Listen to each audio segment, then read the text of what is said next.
calling, how to prepare for the calling, what are the steps to prepare the calling? Okay. Number 1. ஒன்று அவர் கேட்க சொல்லலாம். How to know the calling?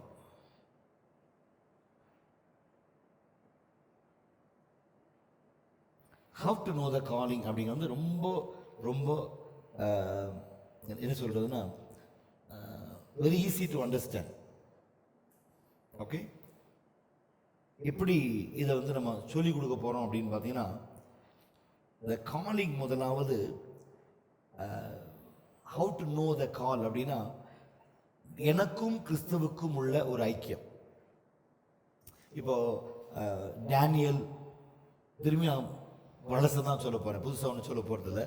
ஏன்னா ஏற்கனவே இதெல்லாமே பிரசங்கிக்கப்பட்ட வார்த்தைகள் தான், அதனால் புதுசாக சொல்கிறதுக்கு ஒன்றும் இல்லை, பழசு தான். இப்போது ஷாத்ராக், தானியேல், ஷாத்ராக், மேஷாக், ஆபத்நேகோ என்பவங்க எப்படி தெரியும் அவங்களுக்கு அழைப்பு இருக்கிறது எப்படி தெரியும்? they don't know their calling. அவங்க தன்னுடைய வாலிபத்தை காத்து கொண்டாங்க, உண்மையாக இருந்தாங்க, பரிசுத்தமாக இருந்தாங்க, உத்தமமாக இருந்தாங்க, கர்த்தர் அவங்களை அழைச்சார், அவ்வளோதான். அப்போது சவுளுடைய வாழ்க்கையில் அவருக்கு அழைப்பை பற்றி தெரியாது, சவுலுக்கு அழைப்பை பற்றி தெரியாது, யோசேப்புக்கு அழைப்பை பற்றி தெரியாது, ஆபிரகாமுக்கு அழைப்பை பற்றி தெரியாது, இவங்க யாருக்குமே தெரியாது. அப்போது the knowing about our call அப்படிங்கிறது only God must be known. இது யாருக்கு மட்டும் தெரியும்னா இவங்களுக்கு சொல்லிட்டு அழைக்க மாட்டார். அழைப்புங்கிறது ஒரு கான்ஃபிடன்ஸ். வேலையே கிடைக்காது, வேலை கிடைச்சாலும் you never be satisfied, திருப்தியே இருக்காது. உங்களை ரொம்ப ப்ரெஷர் பண்ணுவாங்க, டிஃபரன்ஷியேட் பண்ணுவாங்க, ப்ரமோஷன் கொடுக்க மாட்டாங்க, சேலரி இன்க்ரிமெண்ட் கொடுக்க மாட்டாங்க, நசுக்கிட்டே இருப்பாங்க. என்ன ஆண்டவரே இதுக்காக நான் வேலைக்கு வந்தேன் அப்படின்ட்டு மனம் முடிஞ்சு வரும்போது அப்போ சொல்லுவார், உன்னை இதுக்காக நான் தெரிஞ்சுக்கல, இப்போ பெரிதான வேலைக்கு உன்னை தெரிஞ்சுக்கிட்டேன்னு இப்படி சொப்பனத்தின் மூலமாக, தரிசனத்தின் மூலமாக, ஜபத்தின் மூலமாக, வெளிப்பாடுகள் மூலமாக சொன்ன 8 விதமாக ஆண்டவர் பேசுகிறார், சொல்லிடுவார். அது நமக்கு உடனே புரியாது. புரிஞ்சுக்கிட்டால் நம்மெல்லாம் பெரிய ஆள் ஆயிடுவோம்.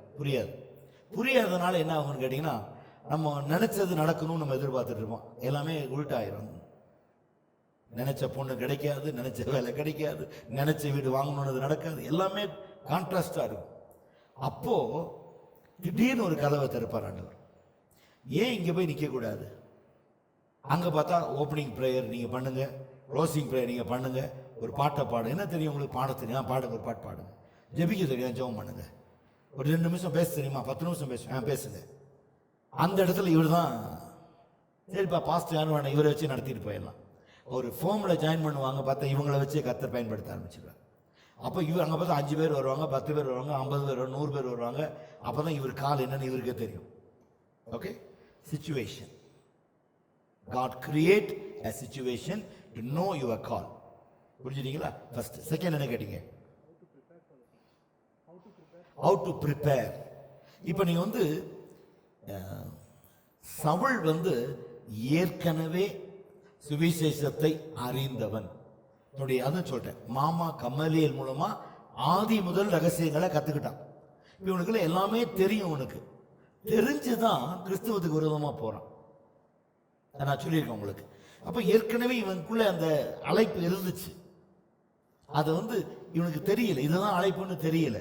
அப்ப என்ன பண்ணாங்க? பரிசேயர், வேதபாரகர், சதுசேயரோட லிங்க் வச்சதுனால அவங்க இவனை தவறா யூஸ் பண்ணிக்கிட்டாங்க. இவனுடைய கிருபையும் இவனுடைய ரகசியத்தையும் இவன் கற்றுக்கொண்ட வேத பாடத்தையும் மிஸ்யூஸ் பண்ணிட்டாங்க. யாரு? பரிசேயர், வேதபாரகர், சபை சங்கம். இவனை சவுளை வச்சு இவன் நல்ல பயங்கரமான ஆளு, கோபக்கார, அடி யாருன்னாலும் துணிஞ்சு அடிப்பாங்கிற தைரியத்தில் இவன் நினைச்சாங்க சபைகளை உடைக்க இவனை பயன்படுத்திட்டாங்க. ஆனா கொஞ்ச நாள் ஆண்டவர் விட்டுட்டார். கடைசியா இவன் தமஸ்குவுக்கு வரும்போது அங்க சடுதியான சத்தம் உண்டாகுது. ஒரு வெளிச்சத்தை பார்க்கறான், மீன் செதில போல ஒன்று கண்ணை மூடுது. அது பிறகு இவனுடைய வாழ்க்கை டவுன் ஆயிடுச்சு. இப்போ நீங்க சொல்லுங்க, ஹவு டு ப்ரிப்பேர். சவுல் எப்படி ஆயத்தமானான்? அழைப்புக்கு எப்படி ஆயத்தமானான்? அவனுக்கே தெரியாது. செய்யறத செஞ்சுக்கிட்டே இருந்தான்.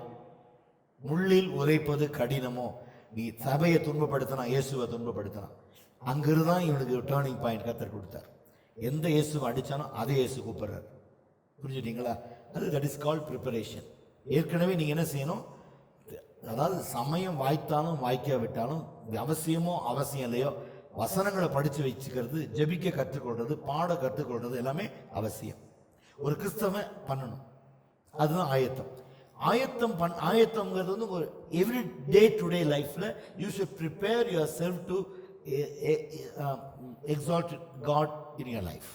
தேவனை மகிமைப்படுத்த நீங்க கற்றுக்கொள்ளணும். எஸ்டாப்ளிஷ்மெண்ட் யுவர் செல்ஃப், உங்களை விரிவுபடுத்திக் கொள்ளணும்.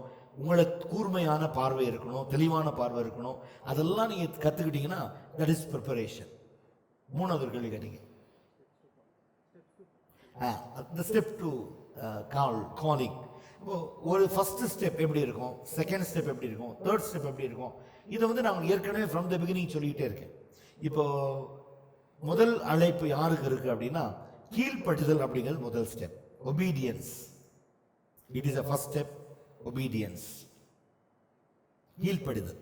இப்ப யாருக்கு கீழ்ப்படுகிறது? தேவனுக்கு. இது தேவன் தான் சொல்றாருன்னு எப்படி தெரியும்? அப்போ அந்த மெல்லிய சத்தத்தை கேட்க அறிஞ்சுக்கணும். தினம் இடைவிடாம வசனத்தை தியானிச்சுக்கிட்டே இருக்கணும். அவரை மகிமைப்படுத்திட்டே இருக்கணும். இப்போ டைம் ஒரு ஒரு 10 நிமிஷம் கேப் இருக்கு, உடனே உட்கார்ந்து ஒரு பாட்டை பாடலாம். அப்பாவுடைய பாட்டை அவரை மகிமைப்படுத்தும்படியே ஒரு பாட்டை பாடலாம். ஒரு சின்ன ஜெபத்தை ஏறெடுக்கலாம். இன்னைக்கு நான் ஒரு வேலையும் இல்லை, ஒரு ஃபாஸ்டிங் போடுறேன். ஃபாஸ்டிங், இன்னைக்கு ஃபாஸ்டிங். நான் எதுக்கு ஃபாஸ்டிங் இல்லை, எனக்கு என்னுடைய ஆயத்தத்துக்காக ஒரு உபவாசம். என் பிள்ளை கல்யாணத்துக்கு, என் வீடு கட்டுறதுக்கு, என்னுடைய வேலைக்காக, என்னுடைய ப்ரொமோஷன், அதெல்லாம் விட்டுட்டு என்னுடைய ஆவிக்குரிய வளர்ச்சிக்காக ஒரு நாள் உபவாசம். இப்ப கீழ்ப்படிதல், இடைவிடாம வேதத்தை தியானிச்சு ஜெபத்துல, உபவாசத்துல, பரிசுத்தத்துல அப்படியே ஸ்டெப் பை ஸ்டெப் போறது. அப்புறம் communication, not with the wrong people, with the right people. உங்களுக்கு ஆலோசனை சொல்லக்கூடிய ஒரு மெச்சூர் பீப்புள்கிட்ட போய் நீங்க கவுன்சிலிங் கேட்கணும். ஜெப ஆலோசனை, வேத ஆலோசனை, பிரசங்க ஆலோசனை, உபவாச ஆலோசனை, ஆவிக்குரிய ஆத்தும ஆதாய ஆலோசனை, இதெல்லாம் நீங்க அப்பாயின்மெண்ட் வாங்கிட்டு போய் பேசும்பொழுது அந்த ஊழியக்காரங்க உங்களுக்கு சொல்லிக் கொடுப்பாங்க. அது ஒரு ஸ்டெப் டு குரோ. அப்ப நம்ம என்ன நினைக்கிறோம் அப்படின்னா, எதுவுமே நம்மளை கூப்பிட்டு அவங்க பேசுவாங்கன்னு நினைக்கவே கூடாது. இப்போ அதாவது சமயம் வாய்த்தாலும் வாய்க்க விட்டாலும், ஐயா எங்களுக்கெல்லாம் ஒரு லீவ், லாக்டவுன், உள்ளே வர முடியாது. மொத்தமா லாக்டவுன் பண்ணிடுறான்ல, அப்ப நம்ம எப்படி உள்ள உட்காந்து பிரசங்கம் பண்ண முடியும்? அப்ப இதுக்கான ஒரு சந்தர்ப்பம். எனக்கு வந்து ஒரு 10 பேர் இருக்கும், இன்னும் 2 பேரை சேர்த்து 12 பேர் ட்ரெயின் பண்ணுங்க. பரிசுத்த ஆவி எப்படி பெற்றுக்கொள்றது, எப்படி ஞானஸ்தானம்னா என்ன, அது எங்களுக்கு தெளிவா நாங்க கத்துக்கல, இப்ப கத்துக் கொடுங்க. பரிசுத்த ஆவியை பெற்றுக்கிட்டு எப்படி பேசுறது, அந்நிய பாஷை எப்படி சரியா பேசுறது, அதுக்கு எப்படி இன்டர்பிரிட்டேஷன் பண்றது, கிஃப்ட்ஸ் எப்படி பெற்றுக்கிறது, அப்படி ஆப்ரேட் பண்றது, இந்த மாதிரியான எண்ணங்கள் உங்களுக்குள்ள ஓடிக்கிட்டே இருக்கணும். அறியணும் அறியணும் அறியணும்னு நீங்க தாகமா ஓடும்பொழுதுதான் எனக்கு அந்த பாரத்தை ஆண்டவர் கொடுப்பார். இந்த ஜனங்களுக்காக ஒரு 4 மணி நேரம் செலவு பண்ணுப்பா அப்படிம்பார். என்ன பலவீனங்கள் இருந்தாலும் வந்து உட்கார்ந்து கர்த்தர் புது பலம் கொடுப்பார், உங்களுக்கும் எனக்கும். புரியுது உங்களுக்கு? இதுதான் கிருபை. இந்த நாளை பயன்படுத்திக்கணும். இதுதான் ஸ்டெப் பை ஸ்டெப். ஓகே, இன்னும் நிறைய கத்துக்கணும். இப்ப நான் வந்து உங்களுக்கு கத்துக் கொடுக்கணும்னா இந்த வருஷம் போதுமா, அடுத்த வருஷம் வருமா, அடுத்த வருஷம் வருமா? இல்லை, 29 வருஷமா எனக்கு கத்துக் கொடுத்ததை நம்மளுக்கு ஒரே மாசம் கத்துக் கொடுக்க முடியுமா? குறைஞ்சது ஒரு 3-4 வருஷமாவது நீங்க இப்படி உட்கார்ந்தீங்கன்னா ஒரு 4 hours சப்ஜெக்டுக்குள்ளேயே நம்ம சுத்தி இருக்கணும். இப்போ வந்து இப்போ வரைக்கும் நான் காலை பத்தி தான் பேசிக்கிட்டு இருக்கேன். ஆனா காலை பத்தி இன்னும் நிறைய இருக்கு, நிறைய காலிங் இருக்கு. நான் உங்களுக்கு கொடுக்குறேன் பாருங்க, சும்மா ஒரு அவுட்ஸ்டாண்டிங் கொடுக்குறேன்.